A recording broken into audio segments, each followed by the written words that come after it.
Howdy AP PreCal, it's Miss Kosh. Well, I say howdy AP PreCal. This can be for anybody that wants to learn about series. So earlier in the year, AP, we covered sequences, but they took series out of the curriculum, which I think is important, and I think your BC teacher, if you're headed to BC Calc, will be appreciative of you learning this. So the top chart right here is a quick little review from what we had done before with sequences. So with this first one, this is a recursive formula. If you remember, this is where the first step you tell me where to start and then what to do. So the first four terms, the first term would be -4. Then I add 9, I get 5. I add 9, I get, right? Yes. The bad thing with me having an off grade at the end of the day is my brain doesn't work as well. And then the next one, I add 9 again, I get 23. So the explicit formula, this is an arithmetic sequence. By the way, you should have paused this and tried to fill out the chart first on your own because this is review. But anyway, continue. Here we go. So one of the versions, u sub n is equal to u sub 1 plus n minus 1 times d. So I can say that u sub n is equal to, my first term was -4, plus n minus 1 times d. This is a perfectly acceptable answer, but it's not as easy to work with. So if you manipulate this, this becomes 9n minus 9 minus 4 is then 9 minus 13. So I like this version better because it's a little cleaner to work with, and then I just covered up what I wrote, but hopefully you can see what I'm doing. And there we go. And then to find the seventh term, I can come along and say, well, it's 9 times 7 minus 13. 63 minus 13 is 6, minus 1 is 5, so 50?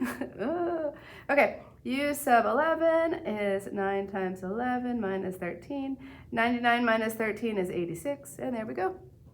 Okay, the next one, the geometric, this time they gave you, by they I mean me, I wrote this. I gave you an explicit formula, and so notice when I plug in 1, my first term is going to be, that anything to the 0 power is 1. My first term is 5/16. And then I have to multiply that by 2. What does that do? Well, that gives me 5/8. Multiply that by 2, I get 5/4.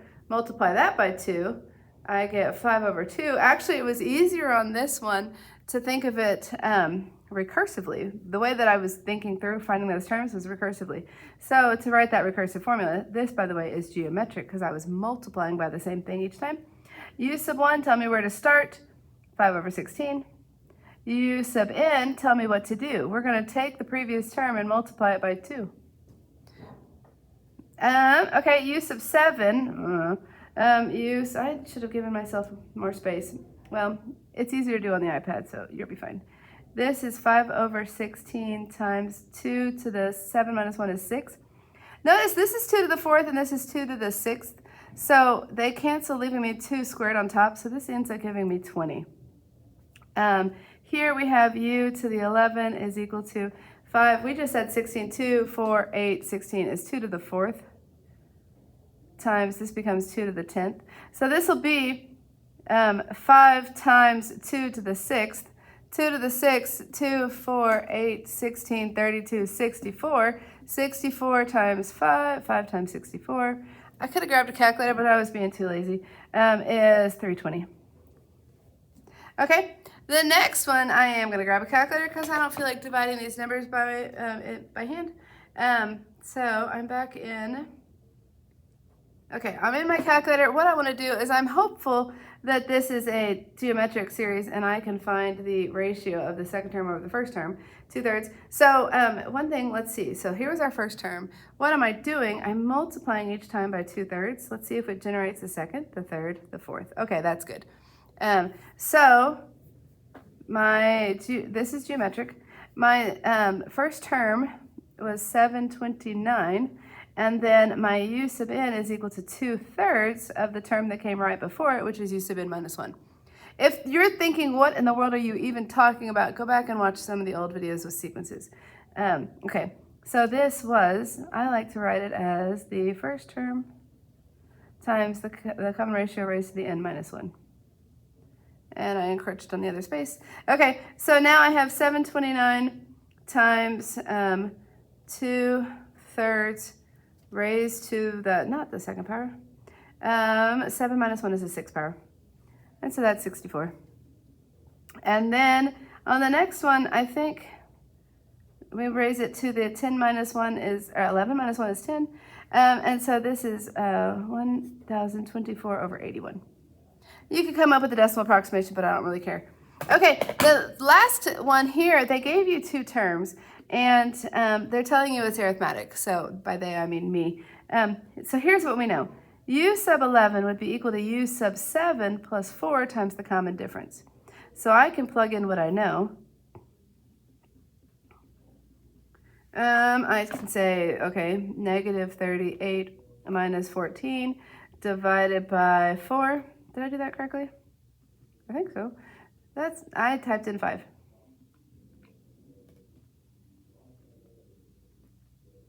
Negative 13. Okay, so my common difference is negative 13. So what am I doing each time? Well, we don't know the first term yet. So the U sub 7 would be equal to U sub 1 plus 6 times the common difference. Can you see? I'm writing very small. U sub 7 is 14. U sub 1 plus, well, 6 times negative 13. I don't know why. It's 78, so minus, so I'm going to add that to the other side. No, I'm not going to do that. 78 plus 14 is 92. Okay, so anyway, U sub 1 is equal to 92, and that does feel familiar. I worked these just a little bit ago. So U sub 1 is equal to 92. U sub n is equal to U sub n minus 1 minus 13, which tells me U sub n is equal to 92 plus n minus 1 times, I did not save myself enough space, times negative 13. Let's clean this up. Negative 13n, that becomes a plus 105. The first few terms, okay, what were we? We were at 92, and then we're subtracting 13. That's, wow. So it's 92, comma, 79, comma, and there we go. Okay. All right, so now we get into the new material for those who haven't seen series yet. So the series is the sum of the terms of a sequence. So the difference is a sequence has a list, so there's commas that separate them. In a series, instead of commas, we have a plus sign. And we also use what we call summation notation or sigma notation. That's the capital Greek letter sigma. I'm probably not saying it like the Greeks do, but I say it like the English people say it. Never mind. Okay, so here's what this means. We're going to start with 1. We're going to plug it in here. We're going to start with whatever the integer this is, and then we plug in every integer until we get to the top integer. We plug that one in, and then we stop. Okay, so this would be equal to a sub 1 plus a sub 2 plus a sub 3 plus dot, dot, dot. We keep going. The second to last term would be a sub n minus 1, and then the last term would be a sub n. We can have infinite series, and we'll talk about that in more detail, but this is just saying we have the first term, and the second term, and the third term, and the fourth term, and we keep going until we die, and then our grandkids keep going until they die, and then their great-great-great-grandkids keep going. It's infinite. It keeps going. Not to be morbid, but I think it's funny. Okay, so on this one, they're wanting us to write down an expression for s sub n, so the sum, sometimes we'll say that this is s sub n, the sum of n terms. Sometimes I see s sub infinity, but usually I just see s with no indication right here. I prefer that. I think it's easier to type in. It's a little more sophisticated. But what they want us to do is they want us to say, okay, the sum of n terms, actually, they want us to say the sum of one term would be the sum as n goes from 1 to 1 of, notice these are just n squared. So it's 1 squared, 2 squared, 3 squared, 4 squared of n squared. This would just be equal to 1.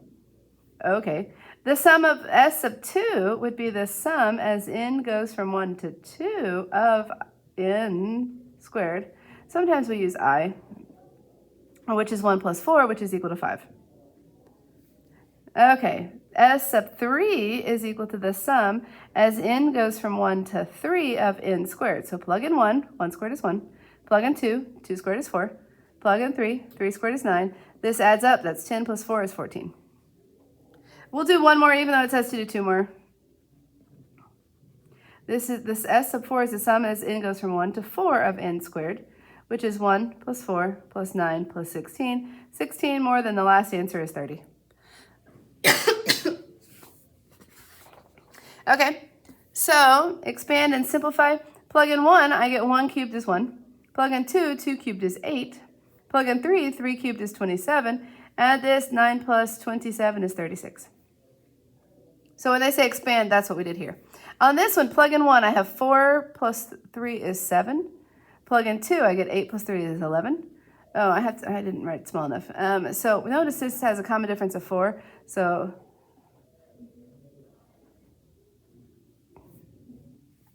okay, I just ran out of space. 1, 2, 3, 4, 5. So let's check, make sure I'm right. 5 times 4 is 20 plus 3 is 23. Add these together. These two add up to 30. These two add up to 30, so 60 plus 15 is 75.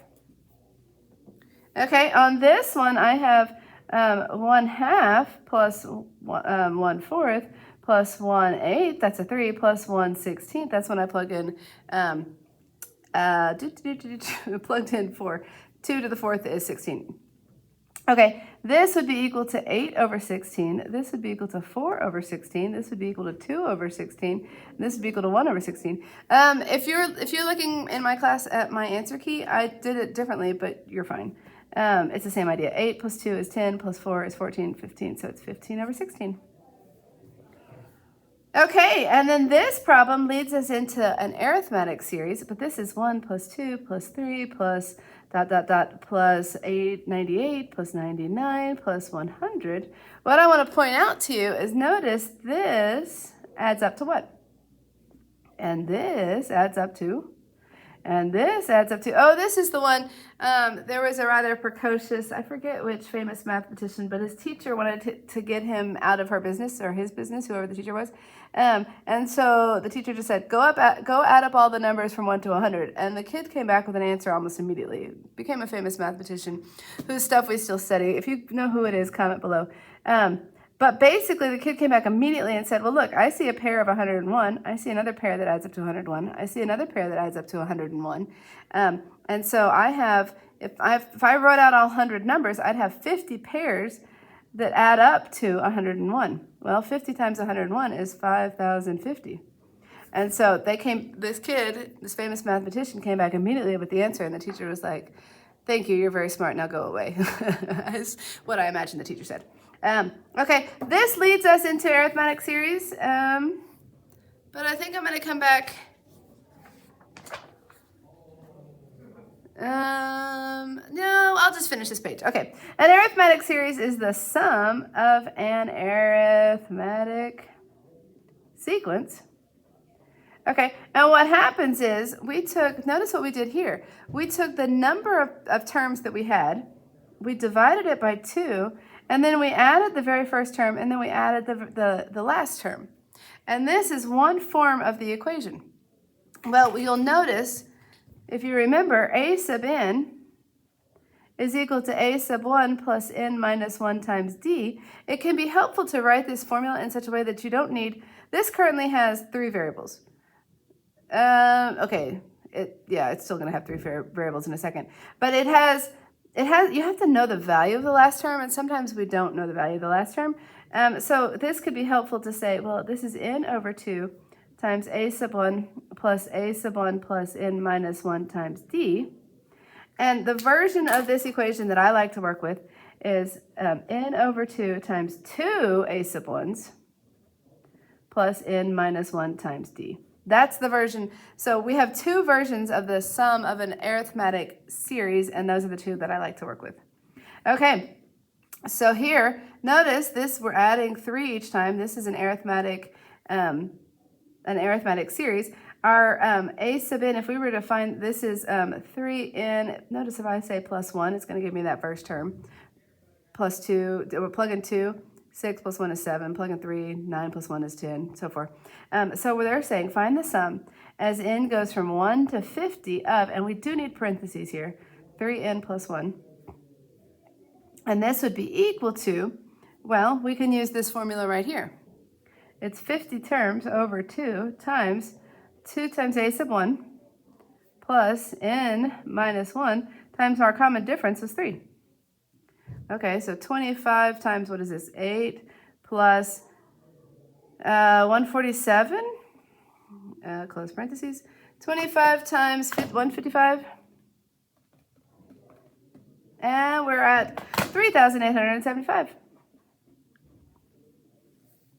The sum, okay, so on this one, Notice I'm adding 7 each time.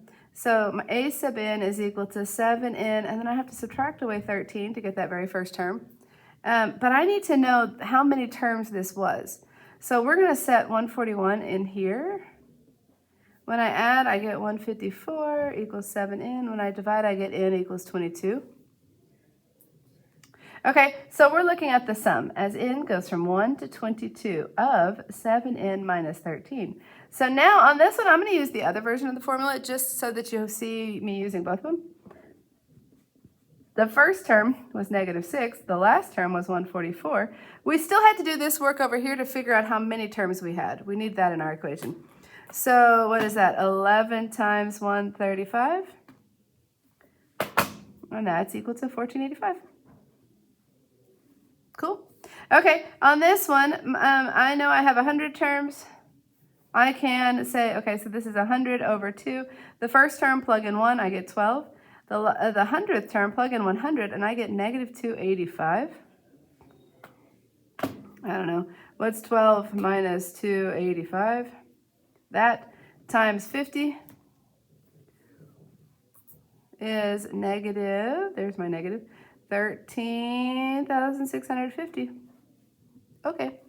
This one, okay, be careful. It's a little different because we're starting at the 5th term and going to the 25th term. So the first value that I care about, so a sub 5 is the first one I care about. Plug in 5, I get 32. The last one I care about, plug in 25, and I get, if I have 6 quarters, that's $1.50 plus 2, so 152.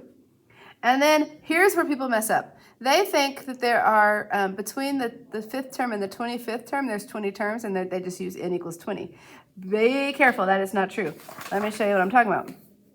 If I'm looking for, here's the first term, the second term, here's the third term, whatever that is, 4th term, 5th term, 6th term, 7th term, 8th term.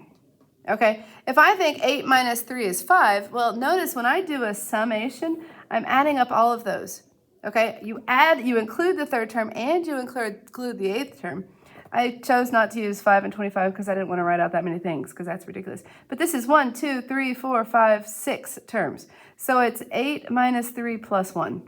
So like we saw a minute ago, 25 minus 5 plus 1 is going to give us, there's 21 terms because we need to use both 5 and 25.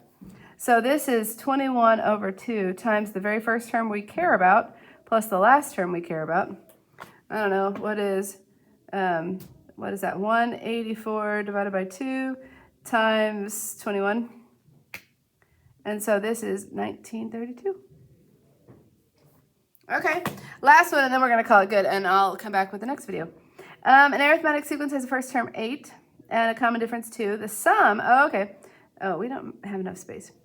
Anyway, the sum of n terms is equal to n over 2 times 2a sub 1 plus n minus 1 times d.